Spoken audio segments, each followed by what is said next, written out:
Oakland is going backwards. When I was the union boss and we would decide in small rooms who we thought should be elected for the people. So I was a hired gun, I was the union guy.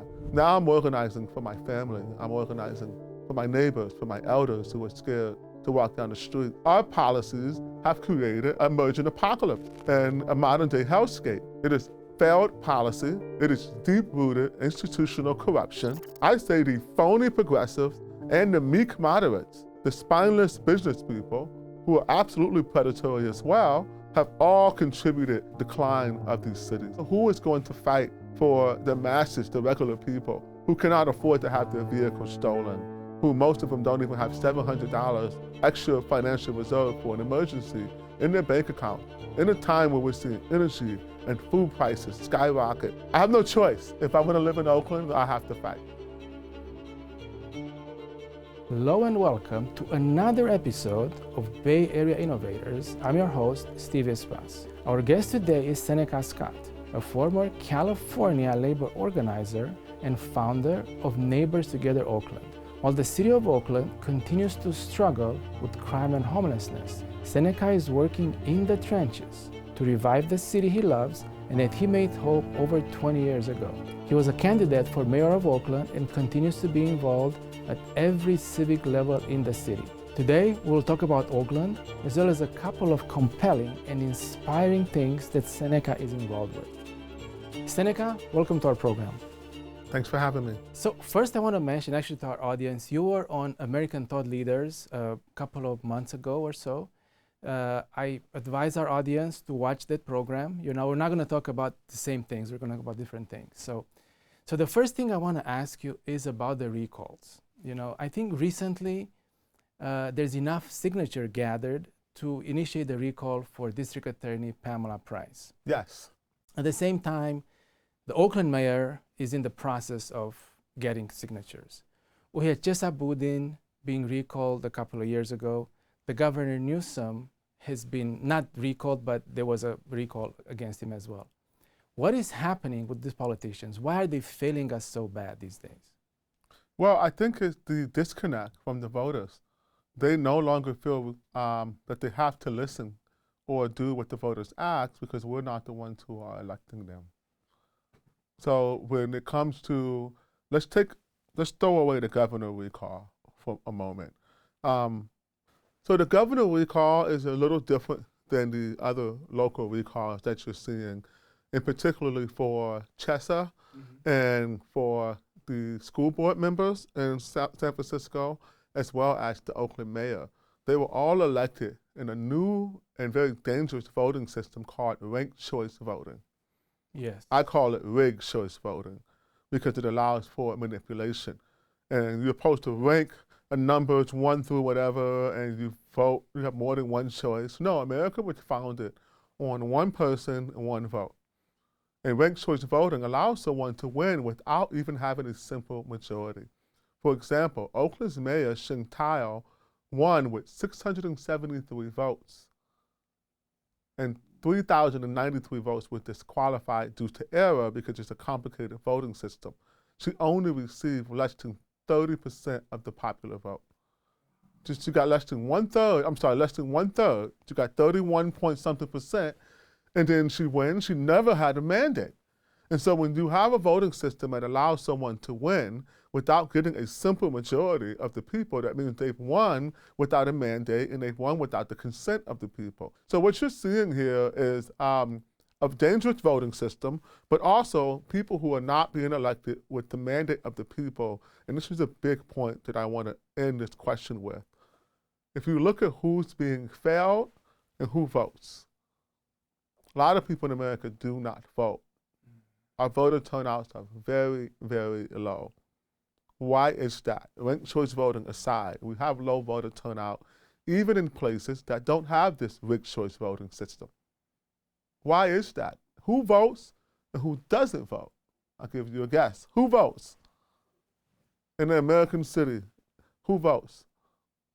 People with education, people with assets, people who pay taxes, property taxes directly to the city, people who pay business taxes directly to the city, people with more equity, they vote.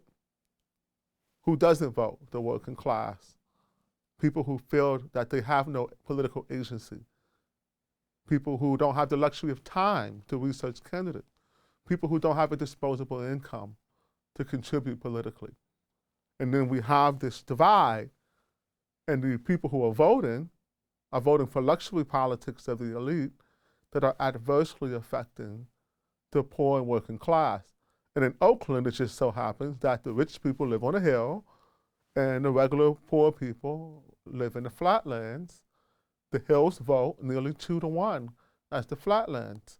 So there's a lack of political agency, which leads to a lack of political will on behalf of the elected to do anything for people who not only are not voting, but they're not going to give you any money. So I don't need to talk to the poor. I don't need to talk to the working class. Because they're not voting. So that's the majority of America. And so that disconnect is a natural one that we could fix by a more robust votership, that we could fix by, instead of having low information voters, having high information voters. And particularly what we're doing in Oakland, California, you can fix by bridging the gap between your financial elites and your upper middle class and your upper class with the working class in natural ways, where it's not like a blame game or this political vitriol, but it's more we all live and coexist in the city, and we need to have a real conversation about how these policies that we're voting for, ultimately it's policy.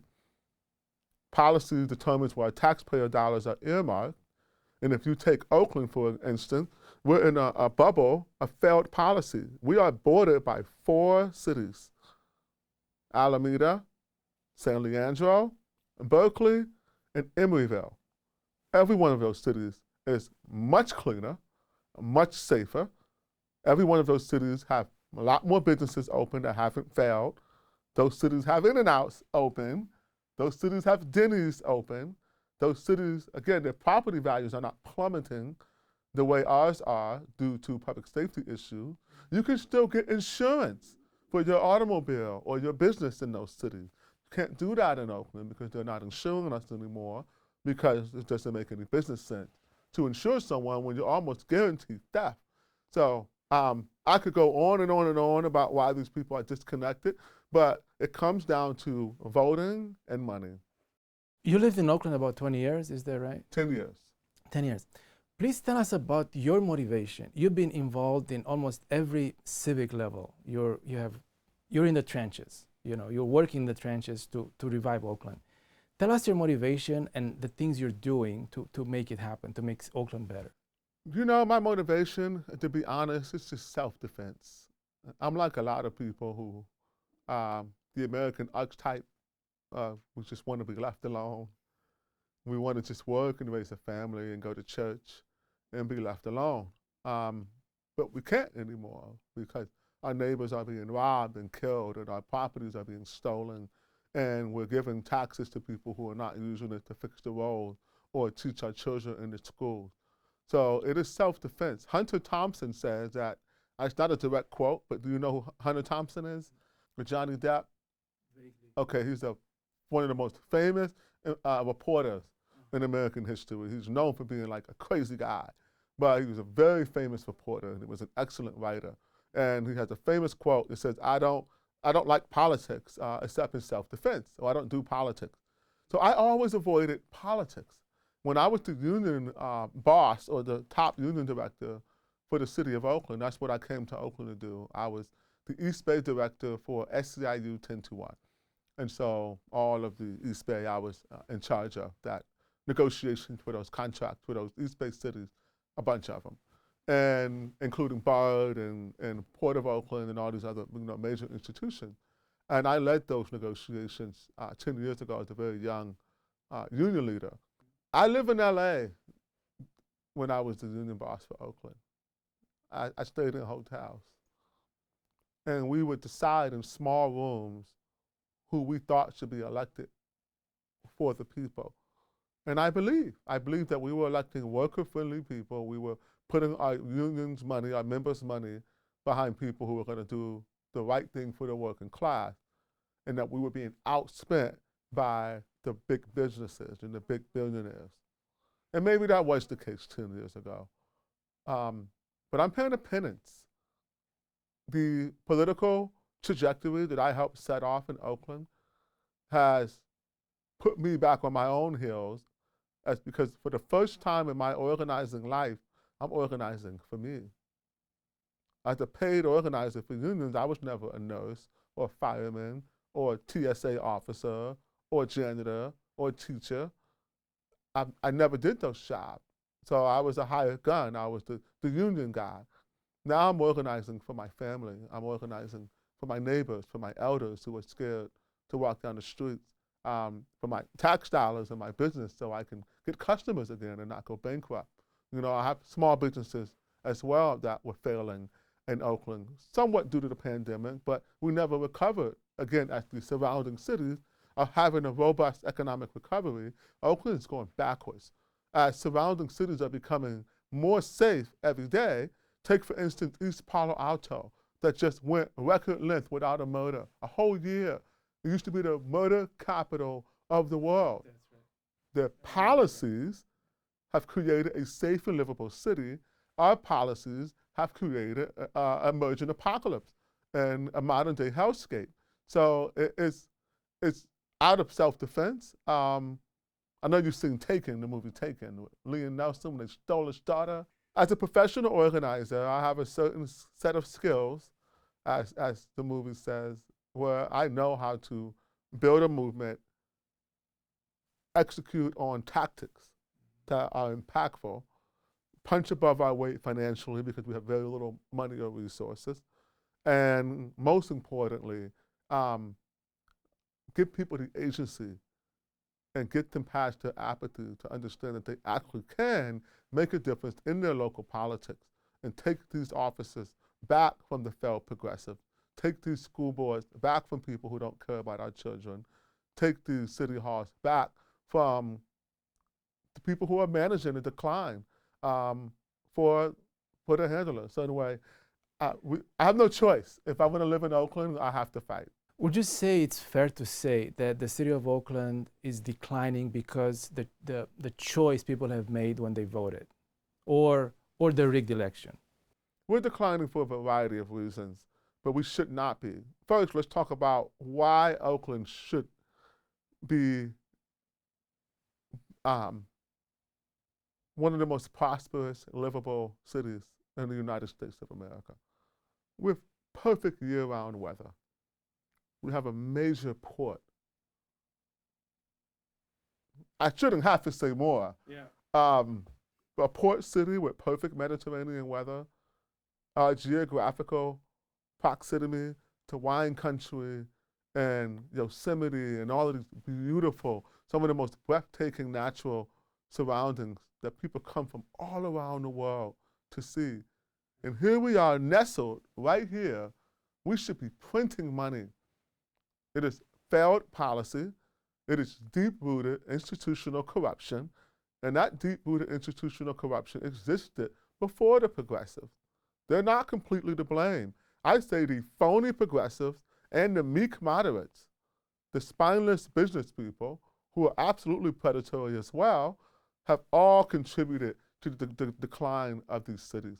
And so it's interesting that people who I just say regressives. I don't like to keep calling them phony. I'm tired of the air quotes. But the regressives, they don't care about the poor and working class. So who is going to fight for the masses, the regular people, who cannot afford to have their vehicles stolen, who most of them don't even have $700 extra financial reserve for an emergency in their bank account, in a time where we're seeing energy and food prices skyrocket weekly. Every time you go back to the grocery store, you're talking about people who never used to check the price of fuel or food are now having to wonder where their money's going and at least be conscious of what they're spending. I'm one of them. I never used to look at gas. I never used to look at how much a plane costs, or like those things were beneath me caring at my income level. right? The cost of food used to be so affordable, I never even entered my equation about my budgeting process, having no children, and just now I have to, look up and say I spent $2,000 on food in 1 month. I may be outing myself as having some money here. But the point is that I don't have children. What families can afford a $7 apple or a $10 loaf of bread or $8 carton of eggs? We cannot afford those escalating prices. $7 a gallon, what is it now? $6 a gallon. Over 6.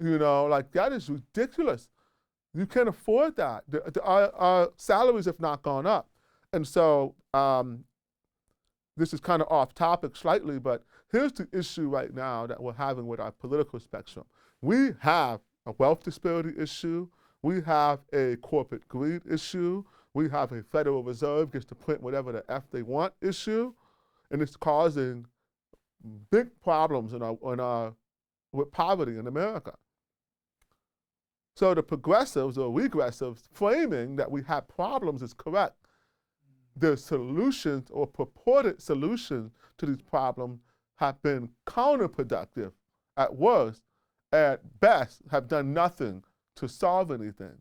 And so after having 1, 2, 3, 4 tries at failed policy, and then seeing the amount of money they get from taxpayers for these nonprofits and NGOs increase despite no ability to show proof of concept, that is my main issue. The problem and I'm using left and right because that's what most people understand, the problem on the right is that knee-jerk, I'm anti-woke, doesn't work because you're ignoring the fact that there are issues. There are economic issues. This country is not on an upward trajectory when it comes to the economic mobility of the average person, the common person. That's what I wanted to ask you next, related to the progressives, or you call them regressives, and the social justice movement. What are the merits of it, and did it go too far? So as a person who is pro-worker and pro-social justice, who needs justice? Someone who's been abused. Who's being abused in America and by whom? People whose fortunes are being inflated away. Everyone who does not get to share in the wealth of Wall Street as they inflate assets. So we have a big divide in this country right now, and it's going to create a two-tier system like you have in most countries. We don't have this middle class in most countries. The middle is dissipating. If you did not hold assets prior to 2009, 2010, when the way that the government fixed our economic crisis in the Great Recession of 2008 was to lower interest rates to basically zero and turn on the money printer. It was the best time ever if you have assets. Take COVID. So the economy, the stock market crashed in 2020 March. You know what all the affluent people did who actually had money managers? They put everything they had into the S&P 500. And guess what happened? It went to the moon. They got rich. Rich. I mean, I got friends made fortunes off S&P 500 from 2020 to 2024. It's still edging up. It hasn't really even, it's been up and up and up. Off what? Based on what? There are no fundamentals anymore. The Federal Reserve has become the buyer and lender of last resort. However, if you hold assets, that means your assets were inflated. So the financialization of our economy had created which wiped out the middle class. In my opinion, we no longer have the middle class. We have working poor because the middle class is gone for the most part. And even the people who used to think that they were upper class, maybe they're the new middle class. Maybe the new middle class are people who were doctors and lawyers who used to think that they were ahead of the game. And now, because maybe they didn't invest enough or they didn't have enough assets that benefited from the Federal Reserve's inflation, boosting the money supply, they're out. Let's talk about the other people who have what's an asset to a renter? The majority, the average American has no assets. They don't even know what it is. You ask them, what are you talking about? I got a car, right? Depreciating asset? They have no asset that could benefit from the financialization of our economy. They had no house that value could increase. They had no business. They had no stock portfolio. They had no bonds. They had no company investment. So they're on the outs. They have no way to keep up. The only people who can keep up with this inflation are people whose assets are keeping up artificially because the Federal Reserve is pumping the money supply. Most people believe that party is about to end. Mm-hmm. And they're going to pull the rug from out from under us. And what we were talking about before we hit the action button was, if you look at the world reserve currencies, and I think it was, I don't know, a bunch of European countries, and then it went to France, then to England, then to America. They don't last but 100 years or so. Our time is pretty much up. Where are we moving to? Digital, global? A lot is in flux right now. We're in a transitional period in our global economy. We're in a transitional period in our culture and what it means to be a worker in America. There's a lot going on. So if you don't frame the problem quick enough, that there are social justice needs, we have, let's take a hierarchy of needs. So I'm going to re-answer the question very succinctly, if you don't mind. Mm-hmm. Social justice. Mm-hmm. Who needs justice? People who right now are not able to access, even if they do their part of the social bargain and make a good faith effort to work and save and raise a family, are not able to access the hierarchy of needs. Quality air, water, food, shelter, safety being paramount. It's not safe because they've defunded the police and I can't keep my business open because I keep getting robbed. Or I'm in Oakland where 1 out of 30 of us have had our cars stolen in the past year. The bargain's not being upheld by the government. If my water is not being kept safe, then I can't access safe water. My air quality is being affected. We have 3 fires a day of vehicles in Oakland alone. Where are the environmentalists? This is one of the biggest environmental impacts every day. I'm in a war zone. This is compounding the history of environmental racism or class-based environment destruction. There's justice there. We're breathing toxic air because our government won't enforce RV camping laws and uphold the laws on the books. So there's justice needed from the poor. So there are social justice needed, but the people who have claimed themselves to be social justice warriors are actually working on behalf of the bad guys now. And many of them don't know. They're useful idiots of the elites to push these very dangerous policies. So I think that there's a need for a new social justice movement in America that is multiracial and multi-class. The poor must link with our soon-to-be poor. If you're an elite in America and you own your home and let's say 1 or 2 more investment properties, and you've done the normal things, I got a little stock portfolio, I've got a Roth IRA, I've got some bonds, I've got, a company I invest in. I know many people like that. Guess what happens? They haven't been able to get rent for 4 years due to this eviction moratorium that we talk about a lot on your show. The businesses are failing now because of the crime. I know several people who were easily worth over $20 million who are now facing bankruptcy crisis themselves. As the result of the and moratorium? These are people who used to be rich. Someone who's in Oakland Hills in a $5 million home is closer to a renter in deep East Oakland, barely struggling to survive, than they are the real elites who actually have significant resources. So we're in a very, very scary and unpredictable time in America, and there is a need for a strong worker movement of families and people who, it comes down to our values and our culture. We had another interesting conversation last time we talked. You mentioned how in the 50s, there was a historical book written by a white person, and then pretty much the same time period, a historical book written by a black person. And when you looked at them, you know, they were very similar. Yes. Tell us about that. So I found this book, one of my most prized possessions. It is a pictorial history of the Negro in America. It was written by Langston Hughes and Melton Metzer and published in 1957.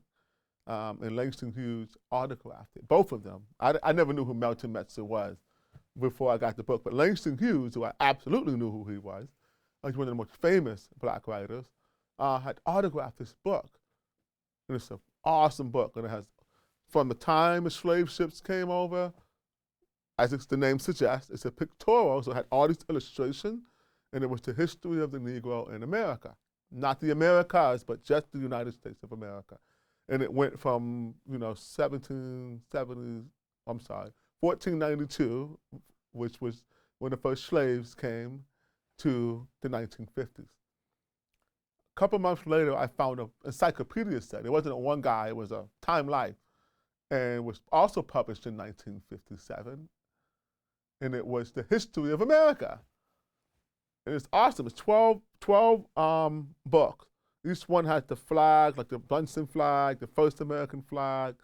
And I'm thinking, oh, I can't wait to take the white book, which is my thinking at the time, 2 years ago when I found it, because there's no way that this book is absolutely written by white people. It's written in the 50s, right? And I wanted to compare it to the black book written by black scholars. And I'm thinking it's going to be this big difference in the historical account of slavery. And I was very wrong. They were nearly identical. Now, the book, The Pictorial History of the Negro in America, of course, went into a deeper dive of the black experience, but nevertheless, there was no incongruency with these two bodies of work. And I was trying to make sense of what's going on here. Then I remember my former education in the 90s. I grew up in the 90s, Cleveland, Ohio, all black city. Most of my teachers were black, my neighbors were black, my bus driver was black, everybody around me was black. We sang the Black National Anthem and the Pledge of Allegiance every day. If you don't know the Black National Anthem, yes, black people have our own national anthem. It's called Lift Every Voice and Sing. This is a beautiful song. But we also said the Pledge of Allegiance. And we put our hands over our hearts. And we talked about how proud we were of black people's contributions to this beautiful country.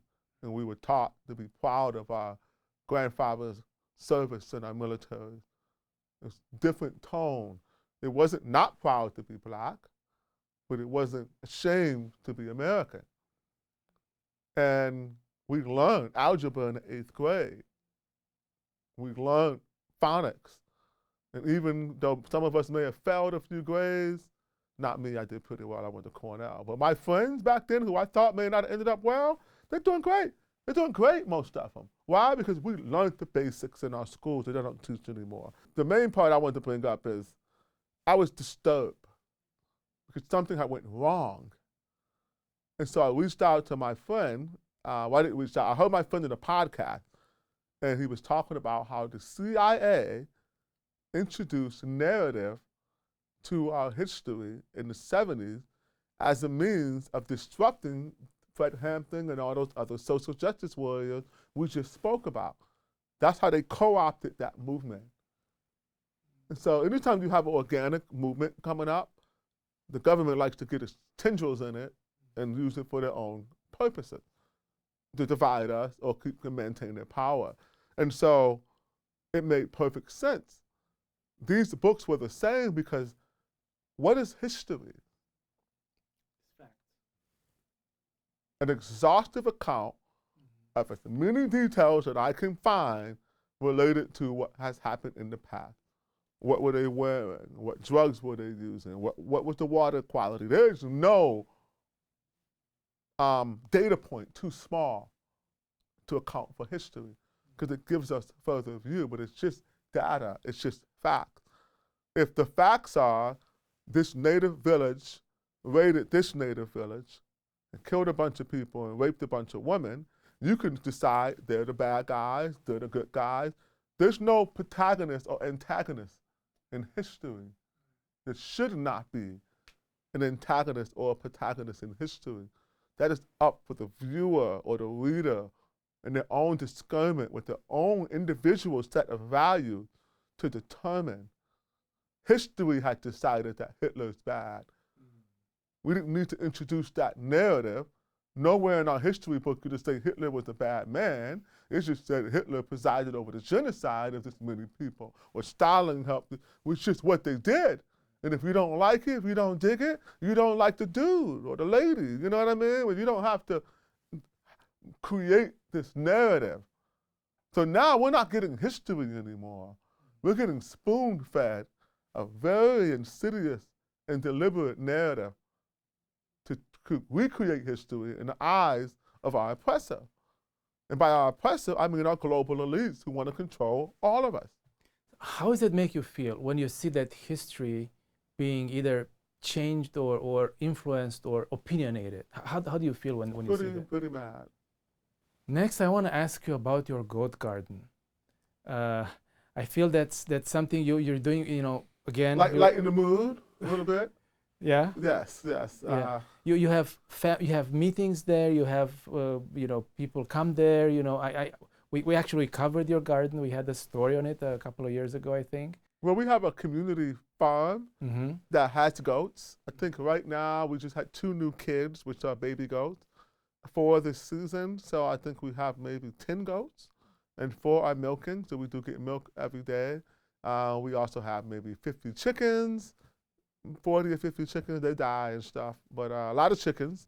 When one thinks of Oakland, probably would not think of a garden. Where do you even have room for having a whole garden? Oh, wow, goat. Actually, Oakland is famous for victory gardens, like many American cities.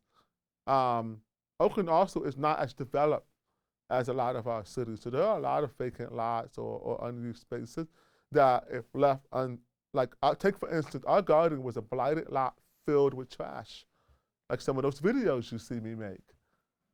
And then in 2014, we cleaned the trash out. The only things growing there was fennel and a few weeds. Now you have over 300 species of plants, enormous amount of biodiversity. We have hops and olive tree and passion fruit and all these different mints and herbs and perennials and flowers and bees and hummingbirds. And it's created this oasis in our neighborhood. Our property values adjacent to the garden increased, and our violent crime decreased. And this community garden is located on one of the most violent streets in America, 8th Street in West Oakland, which connected Acorn Projects and Campbell Village Projects. So 2 major housing projects were connected, and it was a war, as they warred in the 90s, and all the way up to when we moved there. We've seen people shot, killed. Right, 10 years ago when we first moved to Oakland, we've seen people AK-47 shot dead right in front of the garden. It's crazy, but not now. And why is that? Because it feeds people. We have food banks and food drives, and everyone has to eat. Even your hardcore gangsters were kids when we knew them. I moved there 10 years ago. If you were 13, you're 23 now. So I knew you when you were young. We helped feed you. You got to get food. When your mother didn't want to go have any money, she would send you to the garden, and you would get whatever you needed, and we would provide mutual aid for our neighbors free of judgment. And so community gardens are typically seen as gentrified, where they're not for the inhabitants. So our community garden took the approach that nothing is radical or revolutionary unless it's accessible to everyone. So that radical accessibility for community livestock, building parallel systems where you can grow your own food and nutrition, and then educating people about how different, what a difference it is to have nutrient-dense foods, and the importance of that in early learning and our community holistic health. All of these buzzwords that the progressives used to throw around so they can get some money for their nonprofits, but they didn't walk the walk, they didn't do it. So the goats are just the market. It's the most attractive thing to bring people to the garden, because nothing's cuter than a baby goat. But it's a big farm. We have lots of animals. How do the neighbors, the community feel about it? What feedback do you get? Oh, they love it. It's one of the best things about living in our neighborhood. That garden has launched Oak Festival, which has become a major music festival in Oakland. We're bringing in global acts now to the city. It's launched. Multiple people have started their restaurants at our garden kitchen because we have all of this produce, and we have a beautiful outdoor kitchen with industrial equipment that mimics a restaurant. So if you want to start a restaurant, you can start in the garden and sell food to your neighbors, and then take that business model and take less risk. So many different nonprofits or groups or clubs have come from this garden because it's a third space that we don't have in America anymore. Think about our third spaces are supposed to be parks. Look at the conditions of parks in Oakland. I'm sure you're going to roll some B-roll right now. So as a reminder, look at the condition of the parks in Oakland. As the editor, your B-roll reminder is pull up my videos and show those parks. You can't play in these parks, man. They're filled with trash and junkies and needles and like it's just dangerous. You can't even walk to the park. It's not safe.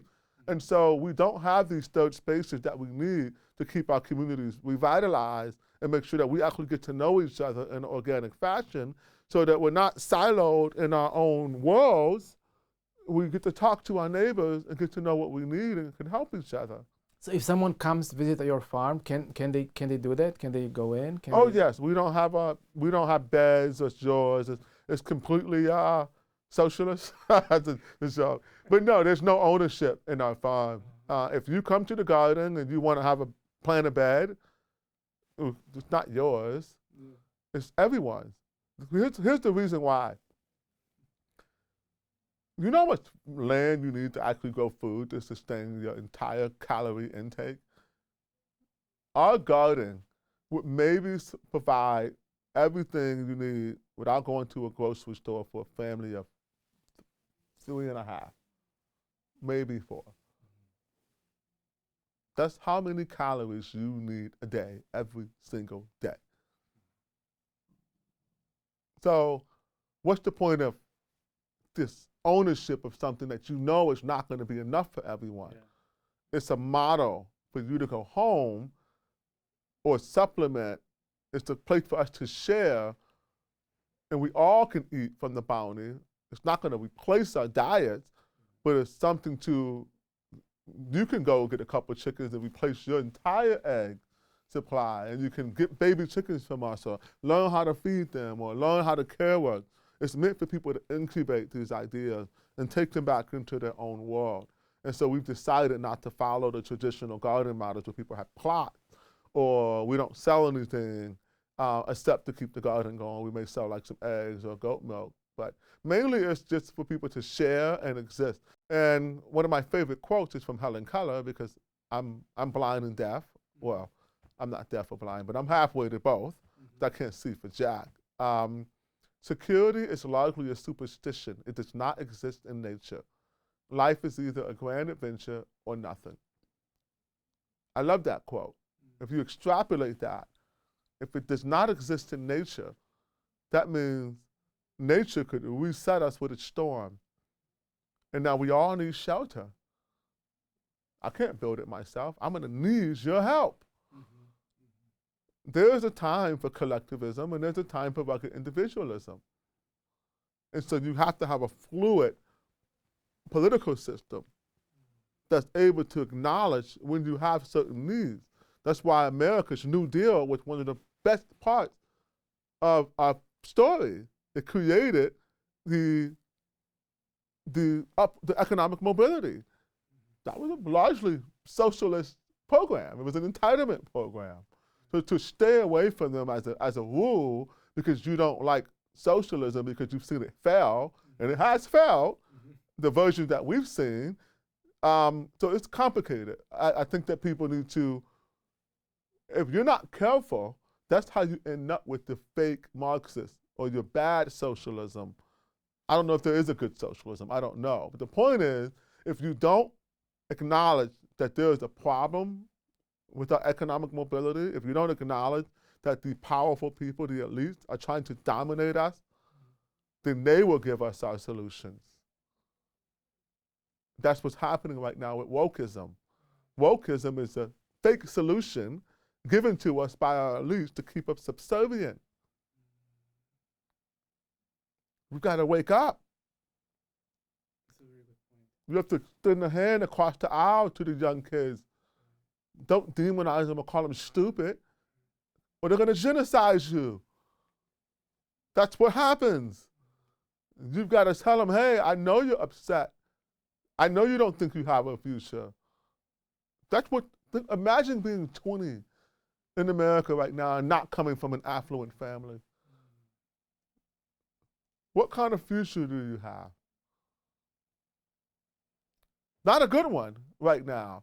So if you don't talk to these people and give them a hope and purpose, they're going to find that hope and purpose with these fake movements. And that's the challenge that we have right now in America. Seneca, thank you so much for your time.